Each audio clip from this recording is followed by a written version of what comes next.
Hello बच्चों, नमस्कार, प्रणाम, आदाब, सत श्री अकाल। मैं रमोद कुमार, आप सभी का मेरे YouTube चैनल में स्वागत है। ठीक है, आज तो देखो ये यहाँ पर प्रकाश संश्लेषण फोटोसिंथेसिस।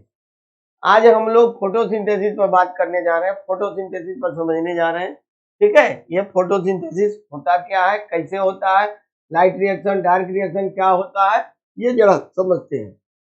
तो जरा आप समझिए इसको। ये पहले एक मैं रिएक्शन लिखता हूं, 6CO2 प्लस 12H2O। ये है सनलाइट,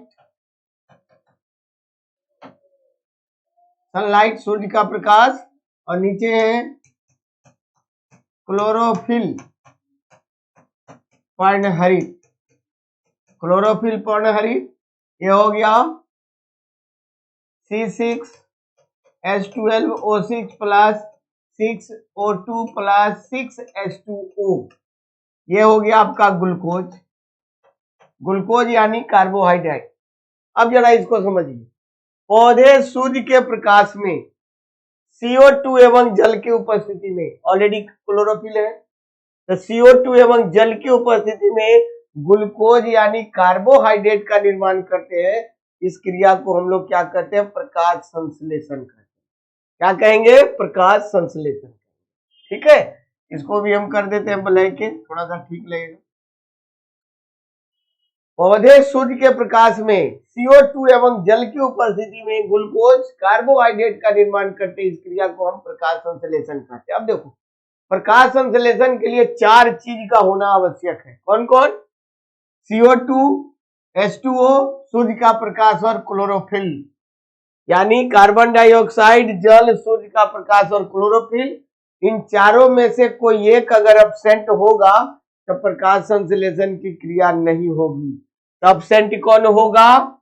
ये सूर्य का प्रकाश एब्सेंट होता है। कौन एब्सेंट होता है? तो सूर्य का प्रकाश एब्सेंट होता है। ठीक है, जैसे आज देखो गर्मी के दिनों में या बरसात के दिनों में, ये आपका बरसात के दिनों में या जाड़े के दिनों में ये सूर्य का प्रकाश नहीं निकलता है तो प्रकाश संश्लेषण की क्रिया नहीं होती है। क्लियर? तो प्रकाश संश्लेषण के लिए CO2, जल, सूर्य का प्रकाश और क्लोरोफिल, इन चारों का होना आवश्यक होता है। क्लियर? अब देखिए, प्रकाश संश्लेषण की क्रिया सबसे अधिक किसमें होगा?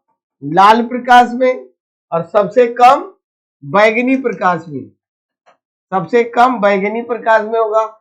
हरा प्रकाश में प्रकाश संश्लेषण की क्रिया नहीं होती है। क्यों नहीं होती है? तो पत्तियां हरा रंग की दिखाई देती है तो हरा प्रकाश को परावर्तित कर देती है, रिफ्लेक्ट कर देती है, इसलिए यह प्रकाश संश्लेषण की क्रिया हरा प्रकाश में नहीं होता।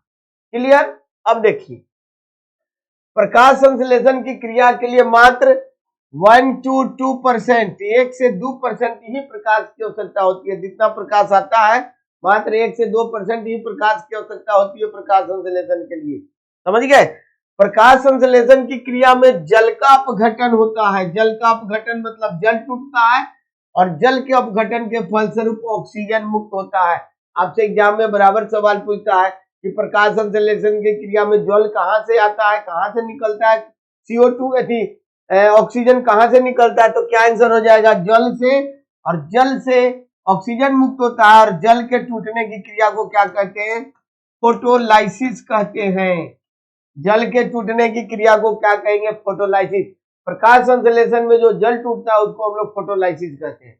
क्लियर? अब देखो, क्लोरोफिल में कौन सी धातु पाई जाती है? मैग्नीशियम धातु। कौन सी धातु पाई जाती है? मैग्नीशियम धातु पाई जाती है। और क्लोरोफिल जो है क्लोरोप्लास्ट, हरित लवक में रहता है, और हरित लवक को पौधे का, क्लोरोप्लास्ट को किचन ऑफ प्लांट कहते हैं। क्या कहते हैं? क्लोरोप्लास्ट। क्लोरोप्लास्ट यानी हरित लवक को किचन ऑफ प्लांट यानी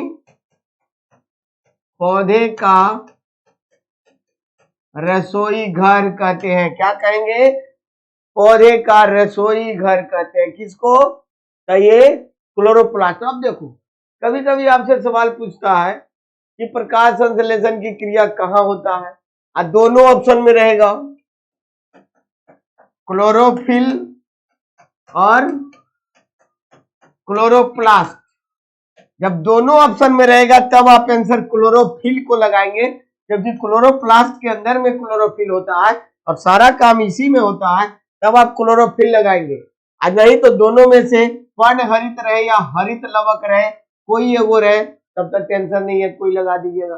कभी सवाल पूछता है प्रकाश संश्लेषण की क्रिया होती है, तो पहला ऑप्शन रहेगा दिन, दूसरा ऑप्शन रहेगा रात, तीसरा ऑप्शन रहेगा दिन एवं रात, रात का मतलब ट्यूबलाइट में, चौथा कोई नहीं।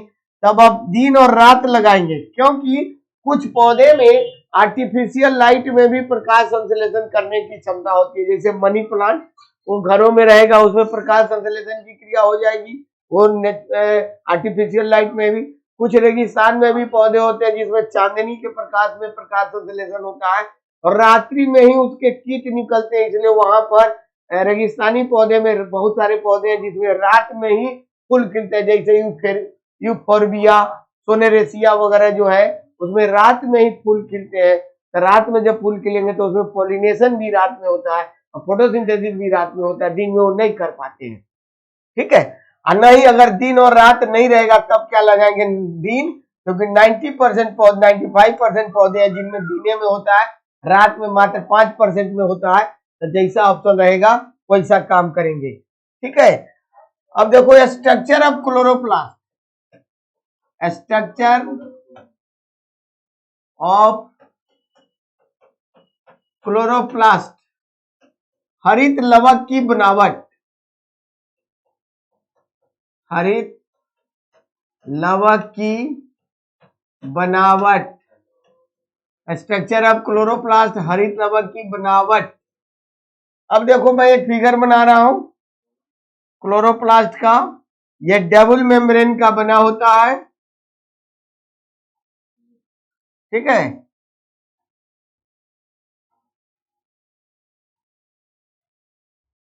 ये आपका हो गया, इसमें जो लिक्विड एक होता है, ठीक है, तो ये लिक्विड होता है, इसको बोलते हैं स्ट्रोमा, एस्टोमा यानी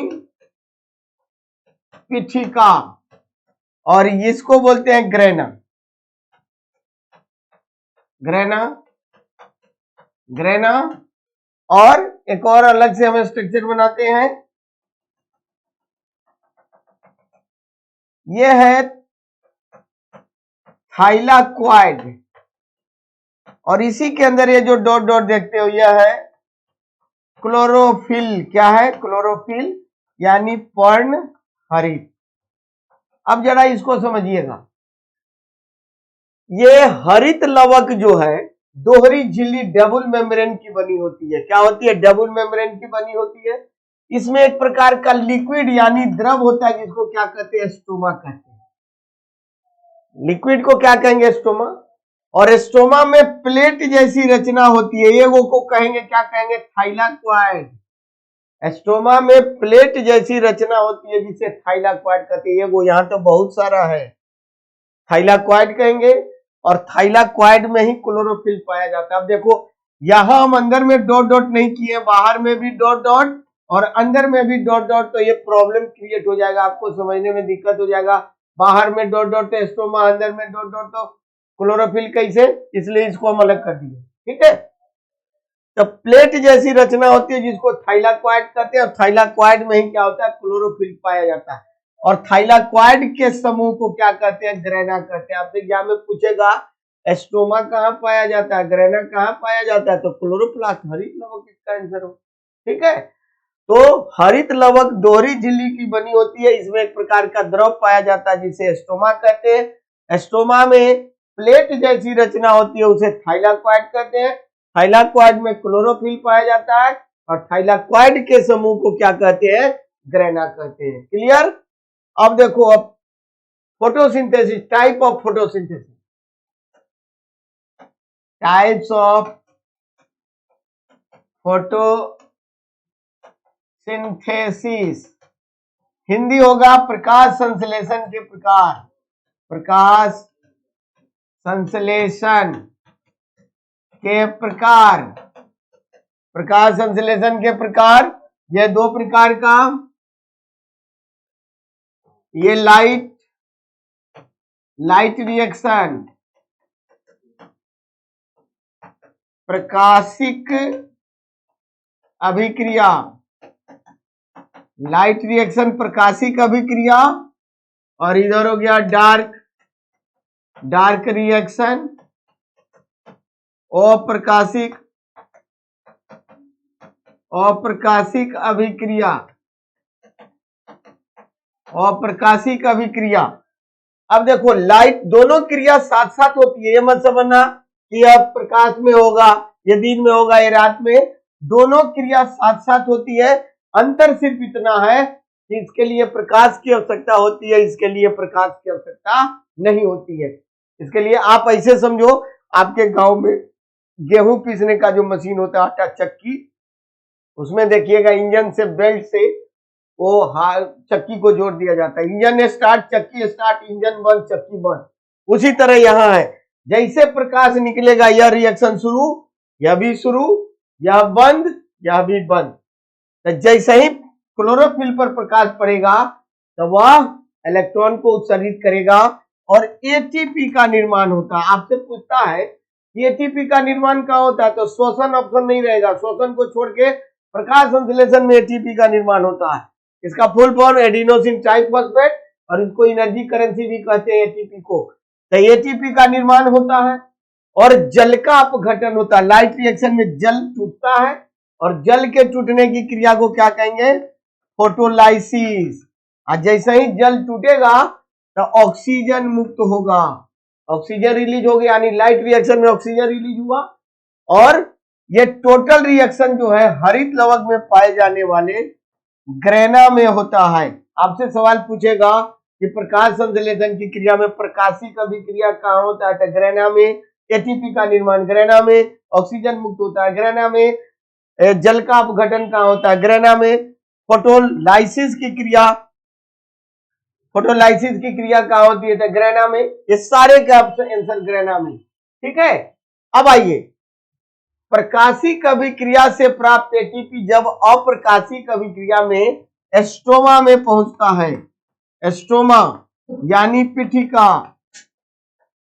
पिठिका में पहुंचता है, तब हाइड्रोजन मुक्त होता है, हाइड्रोजन रिलीज होता है।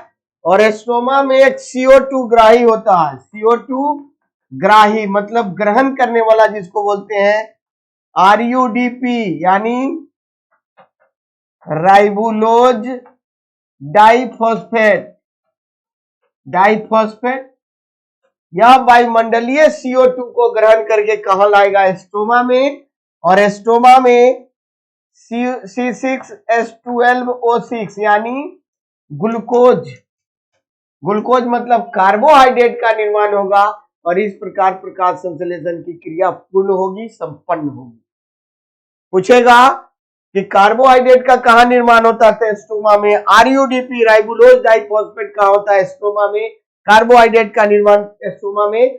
आपसे यह भी सवाल पूछेगा कि प्रकाश संश्लेषण क्रिया का प्राथमिक उत्पाद क्या है, तो प्राथमिक उत्पाद CO2 है, पहले ऑक्सीजन निकलता है, और अंतिम उत्पाद कार्बोहाइड्रेट यानी ग्लूकोज है। फिर से समझिए, प्रकाशिक अभिक्रिया में जैसे ही क्लोरोफिल पर प्रकाश पड़ता तब इलेक्ट्रॉन उत्सर्जित करता है और एटीपी का निर्माण होता है, ठीक है। इस अभिक्रिया में जल का अपघटन होता है, जिससे ऑक्सीजन मुक्त होता है। जल के टूटने की क्रिया को फोटोलाइसिस कहते हैं, ठीक है। प्रकाशिक अभिक्रिया हरित लवक में पाए जाने वाले ग्रेना में होता है। क्लियर। प्रकाशिक अभिक्रिया से प्राप्त एटीपी जब डार्क रिएक्शन में एस्टोमा में पहुंचता है तब हाइड्रोजन मुक्त होता है। एस्टोमा में एक CO2 ग्राही ग्रहण करने वाला होता है, जिसको RUDP राइबुलोज डाइफॉस्फेट कहते हैं। यह वायुमंडलीय CO2 को ग्रहण करके एस्टोमा में लाता है, और एस्टोमा में कार्बोहाइड्रेट ग्लूकोज का निर्माण होता है, और इस प्रकार प्रकाश संश्लेषण की क्रिया पूर्ण होती है, संपन्न होती है। ये सुबह से लेकर शाम तक की क्रिया चलते रहती है। जैसे सुबह में निकला सूर्य, शुरू हुआ, शाम होते होते सूर्य अस्त या स्वतः बंद, यानी इंजन बंद, चक्की बंद, इंजन स्टार्ट, चक्की स्टार्ट, लाइट रिएक्शन बंद, डार्क रिएक्शन स्वतः बंद, इंजन स्टार्ट होगा, ये शुरू हो जाएगा, ये बंद होगा, ये बंद होगा। ठीक है, ये मेरा वीडियो कैसा लगा लाइक कीजिए, कमेंट कीजिए, शेयर कीजिए और इसको पूरा फैलाइए अपने दोस्तों में, मित्रों में। अगर आपको अच्छा लगे तो थैंक यू, धन्यवाद।